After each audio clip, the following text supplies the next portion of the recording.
Hello students, today we begin with chapter 7, that is linear programming. Now, how come this chapter is useful? First of all, this chapter is useful for scoring marks. It's a scoring chapter. See, you may not understand other chapters like vectors etc. which are difficult. You have to make an effort to understand them. But in this particular chapter, once you understand the basics of the chapter, you can solve many sums easily. So, it's quite a scoring chapter. And thus it is important for scoring marks. So you don't leave it for option because you can score a lot of marks with this lesson. And secondly, the concept of linear programming problems appears again during engineering.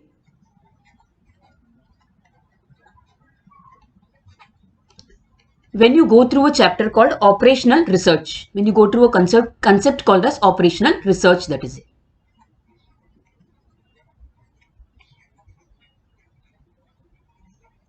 So thus because of these two reasons, it becomes important. The chapter becomes important for you. Now, before understanding what is linear programming, let us go through a few basic concepts which are there. First of all, suppose there are two quantities. If you have to compare two quantities, say A and B. Suppose you are comparing two quantities, A and B, and both of them obviously are like quantities. Okay, say for example, there are two numbers, two real numbers A and B, and you are comparing them. Now, there can be three relations between A and B. So, you can have either A is equal to B, or on the other hand, you can have A less than B. The symbol is for less than, just to remind you all. Or you can have A greater than B, depending upon the values of A and B. So, this symbol is greater than symbol. So, these are the three main relations which can be there when you compare A and B. Now, if A is equal to B, suppose we have A is equal to B, then this relation is called as an equality. This relation is called as an equality, and correspondingly we get this, we get an expression from this which is called as an equation. We have been learning about various types of equations throughout the years actually. Okay, for example, if we have 2x plus 3 is equal to 5, this is an equation because there is an equal to sign separating both the sides. That is why it is called as an equation. On the other hand, if we have A less than B, or if we have A greater than B, then this relation is what is called as an inequality.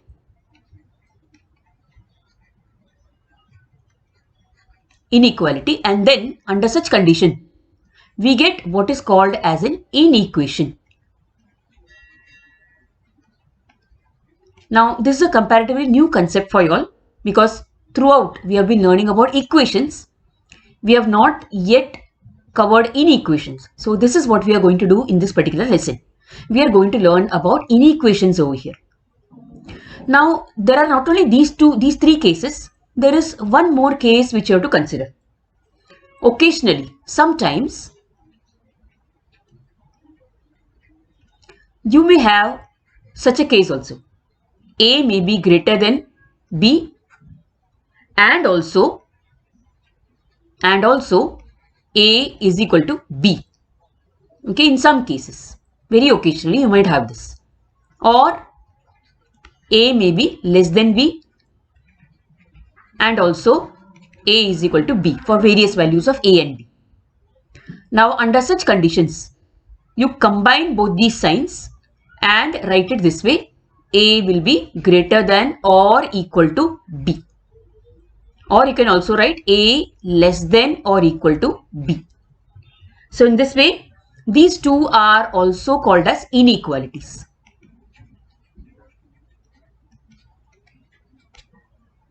So, as a result, now in this case, what is the difference between these two inequalities and these two inequalities?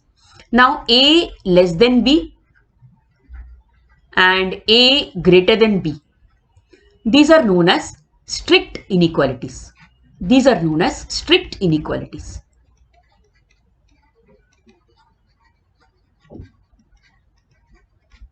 On the other hand, if you have A greater than or equal to B, A less than or equal to B and A greater than or equal to B. Now, these are not strict inequalities, rather we call them as slack inequalities. Slack inequalities. Because there can be two cases possible here, so they are called as slack inequalities. So, thus we have, among inequalities, we have only these four cases. We have only these four cases, that is, it can be either greater than, less than, greater than or equal to, or less than or equal to. So, any statement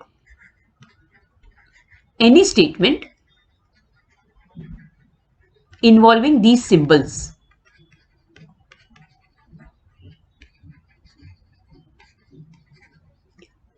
is known as an inequation. An inequation. So thus, in summary, we have equations in which the two sides are separated by an equal to sign. So those are called as equations. On the other hand, inequations are those expressions which are separated by one of these signs actually. Either greater than or less than, or greater than or equal to, or less than or equal to. In the previous classes, we have learnt about linear equations. You might have come across this term, linear equations, and you might have solved sums involving linear equations. Now, what are these linear equations? These are equations in which the highest power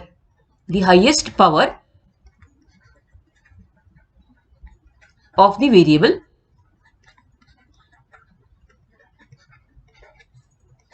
is 1. So, such equations are known as linear equations. For example, okay, we can have now, first of all, before going to examples, we can have linear equations in one variable. So, linear equations can be in one variable. For example, now, suppose I write 3x is equal to 2. Now, in this case, what do you see? You see that the power of x is the variable here. Why is it called a variable? Because its value goes on varying. We can put various values for x as the case may be. So, the power of x is 1 and therefore, we call it as a linear equation in one variable. Okay, so the power of x is 1 and therefore, it's a linear equation. Only one variable is there, that is x is the only variable over here. So, it is known as a linear equation in one variable. Another example I can give you is suppose 2y minus 1 is equal to 0. Again, the same thing you can see. So, these are linear equations in one variable. Now, what about the solution for these equations? The solutions for these equations are just one, isn't it? Over here, in this case, x becomes 2 upon 3 and in this case, y becomes 1 upon 2. So, the solutions are finite. The solutions are finite actually. Fixed limited number of solutions are there for linear equations in one variable. On the other hand, we also have linear inequations in one variable. What about the linear inequations in one variable?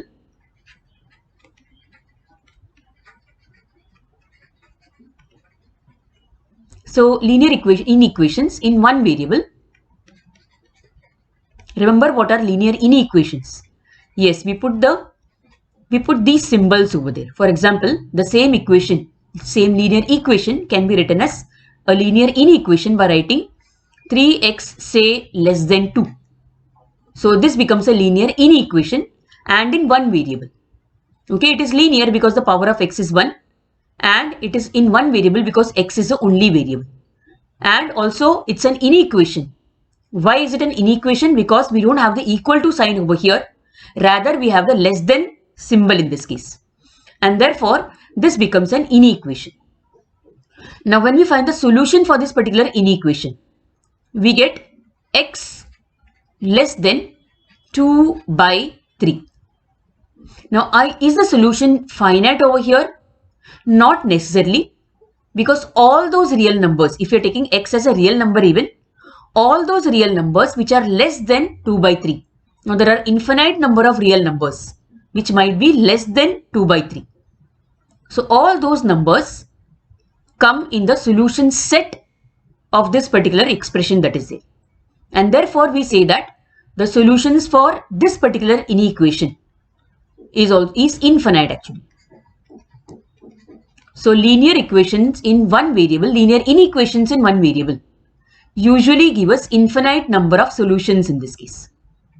Okay, so remember that linear equations give us just in one variable give us just finite solutions, whereas linear inequations in one variable can give us infinite number of solutions.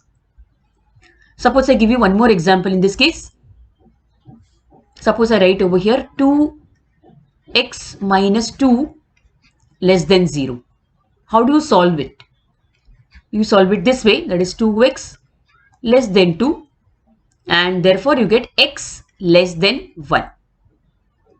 Now with respect to x less than 1, how many numbers are there which are less than 1, real numbers? There are infinite number of real numbers.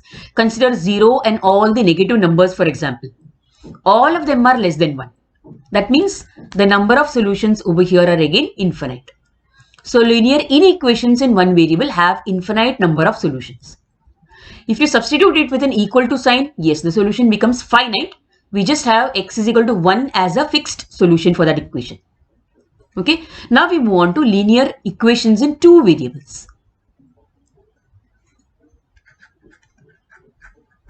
Linear equations in two variables.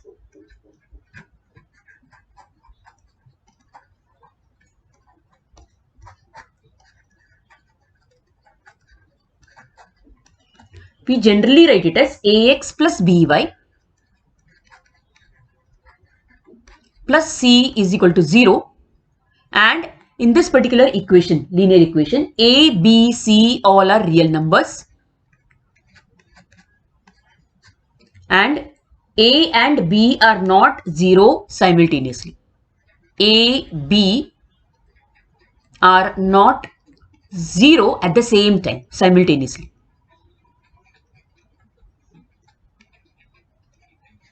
So in this way, all these conditions are fulfilled. If all these conditions are fulfilled, then this particular equation becomes a linear equation.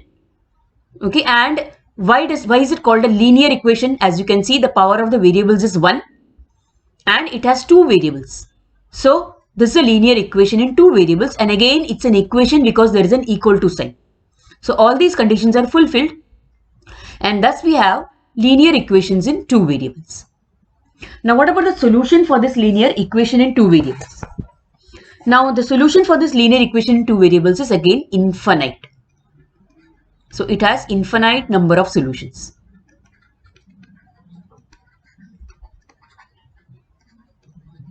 For example, if I give you 2x plus 3y plus say 5 is equal to 0, you can find infinite number of numbers such that when you put it in this equation, it satisfies the equation. You can find it for yourself actually. Now we are more interested in linear equations, linear inequations in two variables, because that is what the topic of the lesson is actually. We are learning about inequations. So let us go through linear inequations.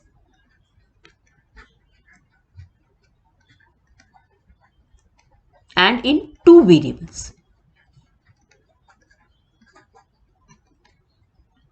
Now in this case, this linear inequation, the definition can be expressed in this form, that is, a linear inequation in two variables x and y is a mathematical expression of the form ax plus by less than c, or ax plus by greater than c.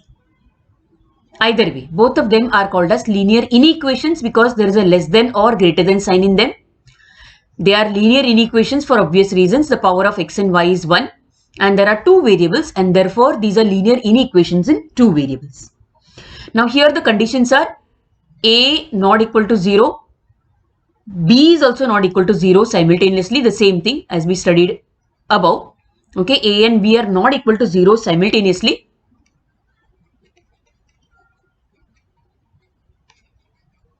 And a and b are real numbers.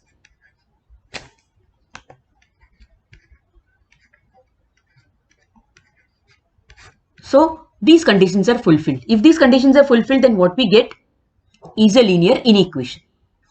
Again, while solving the linear inequations, we can have infinite number of solutions.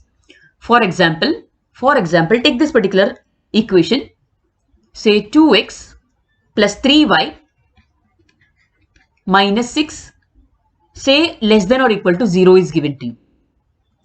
When you solve it, for example, suppose you have a solution, suppose you are checking whether 1 and minus 1. Is it a solution for this inequation or what? What you do is you put x as 1 and y as minus 1 and write the inequation and check whether the answer is coming less than or equal to 0. Now when you substitute these values over here, you're going to get 2 minus 3 minus 6 and therefore minus 6 minus 3 is minus 9.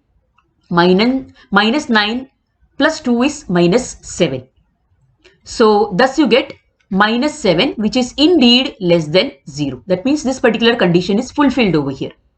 And therefore you say that 1 and minus 1 are the solutions, is a solution.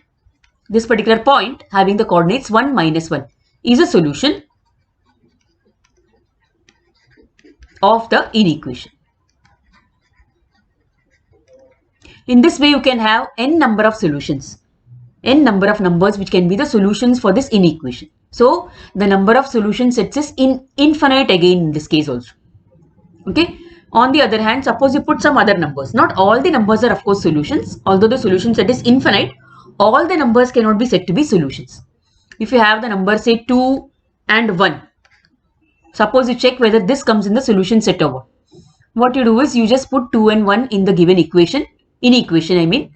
So you write this way, there is 2 into 2 plus 3 into 1 minus 6. And you're going to get 4 plus 3 minus 6. That is 4 plus 3, 7 minus 6. That is you're getting 1. And 1 is not less than or equal to 0. Okay, so that is why you say that 2, 1 is not a solution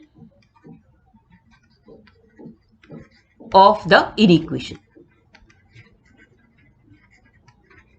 So what we are doing over here is we are trying to solve the inequation algebraically and check whether we can find the solution for this particular inequation. So thus we have linear equations in one variable, two variables. Linear inequations also can be there in one variable and two variables, both of which we are going to study in this particular chapter that is there. There are two methods of solving linear inequations. There is the algebraic method and there is the graphical method. Now here in this chapter, we are going to concentrate mainly on the graphical method of solving linear inequations. Now before learning about the method actually, let us first see what is the meaning of a half plane. The definition of a half plane is not going to come for you for quoting, but then to understand the concept, yes, you should know what is the meaning of a half plane. Now suppose we draw the rectangular Cartesian coordinate system, namely the x-axis and the y-axis, which is the Cartesian coordinate system that is there. Now in this Cartesian coordinate system, in the xy plane that is, suppose we draw a line, any line, suppose this is a line in this particular system. Now this line which is there, it is dividing the plane. It is dividing the entire plane into two parts and each part is what is called as a half plane. Each part is called as a half plane over here. For example, in this case, the right side can be called as a right half plane.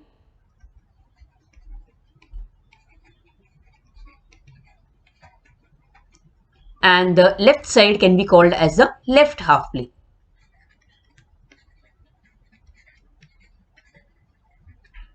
On the other hand, now you might say that the lines are not always this way. The lines are not always vertically straight. They can be this way also. They can be any facing any way. They can be this way also. Isn't it? So in this case, again, we get two half planes. Say this is the upper half plane.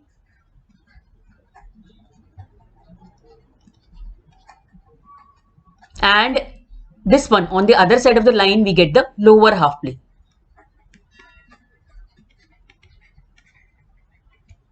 So this way. Now, why is it called a half plane? As you can see, a plane is infinite. A line is also infinite by nature. We can extend the line anyhow. So as a result, the line does divide the plane into two infinite halves. And therefore, it is called as a half plane. Okay, each side of the line, each side on either side of the line is known as a half plane. Each region is known as a half plane in this case. So I do hope you are understanding this concept. Now for uniformity, okay, we cannot just keep on saying upper half plane, lower half plane, or left half plane or right half plane.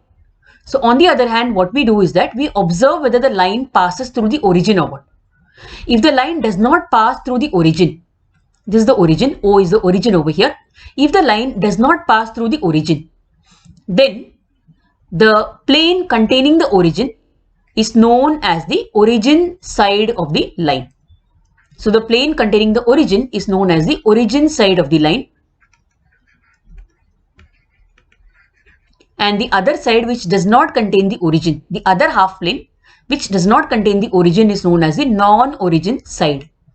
Keep these concepts in mind, keep these terms in mind because we are going to use them in our sums. So non-origin side. In this case also, in the second figure also, we have the origin side. So if this is the origin, we have the origin side this side. The lower half plane can be called as the origin side. And the other side is known as the non-origin side. Now, this line in a plane, any line in a plane for that matter, divides the plane into two halves. Yes, of course, that is there. Okay. And there are three mutually disjoint parts of the whole thing actually. There are three mutually disjoint sets of points. The first set of points lies on the line. The first set of points lies on the line. So line itself is the first set of points. And the two half planes are the other two sets of points. So remember that a line in a plane divides a plane into actually three disjoint sets that is there. So till now I spoke only about the half plane just to make you all understand. But remember that the line itself is also a set of points that is there. Also, now we have to get familiar with what is a convex set. Now the definition is the set of points in a plane such that the line segment joining any two points of the set lies entirely within the set. Now this is the definition of a convex set. Do not get confused with the definition. Let me show you some examples over here. For example, suppose we take the set of a circle over here. If we join any two points in the circle, this way, you see that the line segment joining the 2 points in the circle lies entirely within the circle. Similarly, any other points, suppose we take 2 points on the circle, again we see that the line segment joining these 2 points lies entirely within the circle. That means the circle is an example of a convex set. Now take this 5-sided figure, a pentagon. In this case also we see that if we join any 2 points of the set, of this particular set that is there, by a line segment, that line segment lies entirely within the figure or within the set. Again, this is an example of a convex set. Similarly, here as well, we see that the same thing is obeyed over here. The line segment joining any 2 points here also lies entirely within this oval figure. That means this is another example of convex set. On the other hand, take these figures now. Suppose we draw a line segment joining any 2 points in this particular set that is there. We see that the line segment does not lie entirely within the set. And therefore, this is not an example of a convex set. This is not a convex set. Similarly, in this donut-like figure, we see that the line segment joining any line segment, say this segment, joining any of these 2 points in the figure does not lie entirely within the figure. That means it is not a part of the set. That means this is not a convex set over here. The same thing can be said of this figure also, as you can see. So this is again not an example of a convex set. So now did you understand the definition of a convex set? Also, a convex set may be bounded. Bounded means it may be covered on all the sides like this. If this is a convex set, so this is an example of a bounded convex set. On the other hand, a convex set may also be unbounded. For example, consider a graph like this.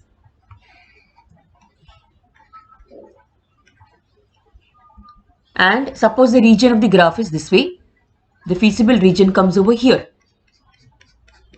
Now this particular convex set is not bounded on this side, isn't it? That means it's an unbounded convex set. It's a convex set, okay, but it is unbounded.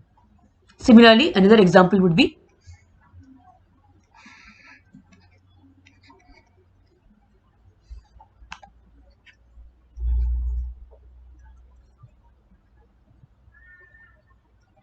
suppose we have a graph like this, say a parabola.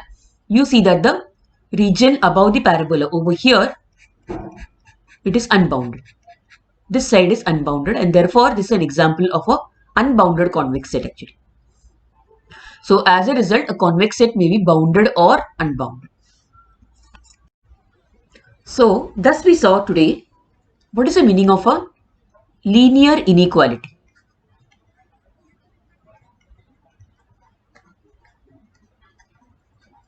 Just to summarize, linear inequality is something which contains these symbols: less than, greater than, less than or equal to, and greater than or equal to. Secondly, I told you that in this chapter we are going to solve linear inequalities or linear inequations by using the graphical method.